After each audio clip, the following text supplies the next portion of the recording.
Welcome back to the Deep Dive. Great to be with you. After church on Sunday, there's always that buzz, right? People catching up, talking, and often about the sermon. I really appreciate how Pastor Florin takes these scriptures, even parts that seem kind of heavy at first, and just makes them click for like real life today. You walk away feeling like you actually got something. So today we wanted to dive into that conversation around Hebrews chapter 2. It really gets into the heart of what being saved means, and maybe more practically for us, how we stop ourselves from kind of drifting away from what matters. He started with that funny story about the rooster, remember? Being saved from something. It sounds small, but it connects to that bigger idea in Hebrews 2 about this great salvation. That's right. And it builds directly on last week, Hebrews 1. The key takeaway there was establishing Jesus isn't just another created being, not even an angel. He's of the same essence as the Most High God, no beginning, no end.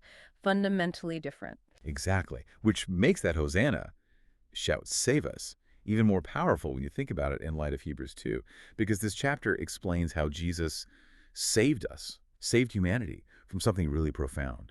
The outcome, like the sermon pointed out, is, well, absolutely astonishing. Yeah. So yeah, our mission today is to unpack that great salvation. What does it mean for us now? How do we, practically avoid drifting? And maybe think about what it means to really apprentice under Jesus day to day, because it's got to be practical, right? A lived thing. Okay, so building on who Jesus is from chapter 1, the text immediately hits us with this warning in chapter 2, verse 1.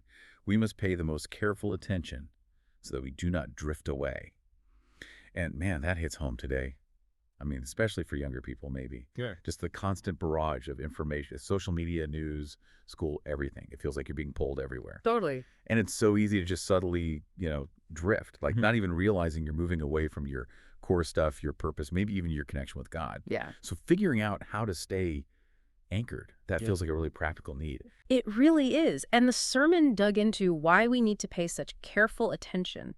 This isn't just like some random advice, this great salvation message.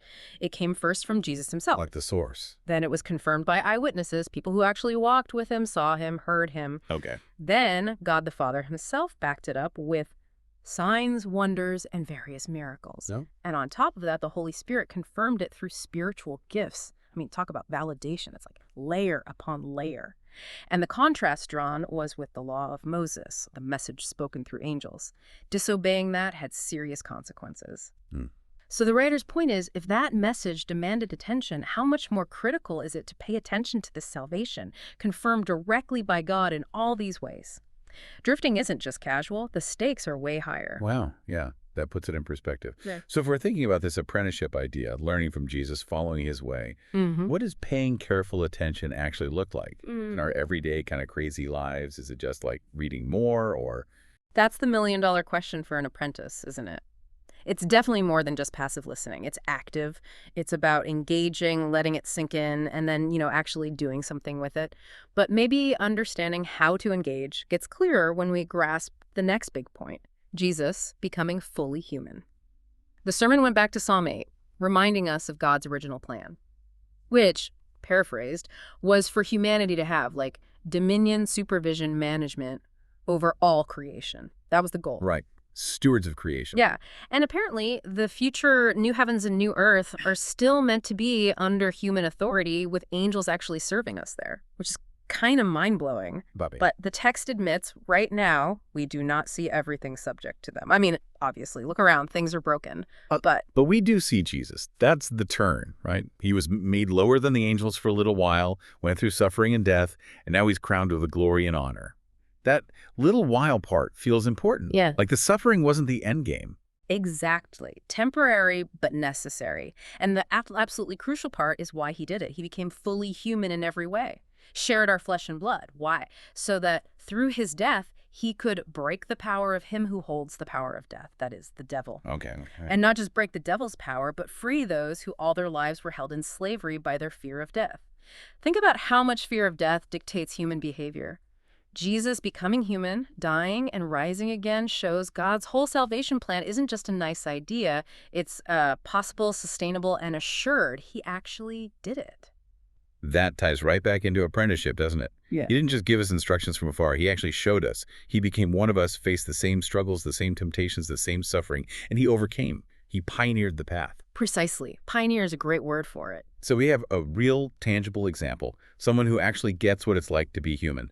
That makes following him feel possible, not just theoretical. And it gets even more personal. The sermon highlighted this idea that Jesus makes people holy, and then it says that both he who makes holy and those who are made holy are of the same family. Same family. Yeah. And in the ancient Jewish world, family wasn't just, who you spent holidays with. It was everything. Your identity, your survival, your belonging. It was critical. Okay. So when Hebrews says Jesus is not ashamed to call them brothers and sisters, that's incredibly profound. It's God binding himself to humanity in the most intimate way possible. It says, you belong. You're part of my family. That speaks right to that need for identity, for connection. We're not just forgiven, we're adopted, brought right in. That's really comforting, actually, especially when the world can feel so isolating sometimes. Yeah. Okay, so let's try and pull these threads together. The sermon summed up God's big plan for humanity, this comprehensive and everlasting plan. But then there was the problem. Our disobedience, separation from God, sin messing everything up, and this idea of being enslaved by the devil. It's stressed. This wasn't a small thing. It was a big deal. Right. A huge problem. But God wasn't thrown off course. He was, as the sermon put it, undeterred from his original plan. So what did he do? The Most High God intervened. He became human in Jesus. Lived among us. Showed us the way, and then died that death on the cross as atonement. That word means making things right between us and God, fixing the broken relationship, and also literally ransoming us, buying us back from being enslaved to darkness and death. Okay, atonement and ransom. Got it. And then his resurrection is the ultimate proof. It seals the deal. It assures us that God's salvation is real, it worked, and his original plan for us will succeed. That's the big picture, the incredible story. But the sermon didn't just leave us there. It gave us those practical action items, things we can do as apprentices trying to follow Jesus to actually grab hold of this salvation and not drift.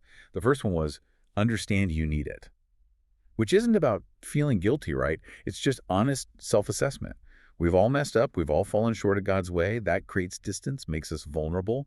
Recognizing that need is like step one in any apprenticeship, isn't it? Yeah. Knowing you need the master's help. Exactly. You can't learn if you think you already know it all. And that flows right into the second one. Don't treat it like a cheap plastic toothpick. I loved that analogy. Me too. Salvation is free to us, but it cost God everything. The sermon really emphasized that the Most High God paid it all. So it's this incredible, costly gift. It demands our attention, our respect, our stewardship, maybe, if we treat it like it's nothing, like it's disposable. We drift. And the cost to us is huge. Like that verse said, how shall we escape if we ignore so great a salvation?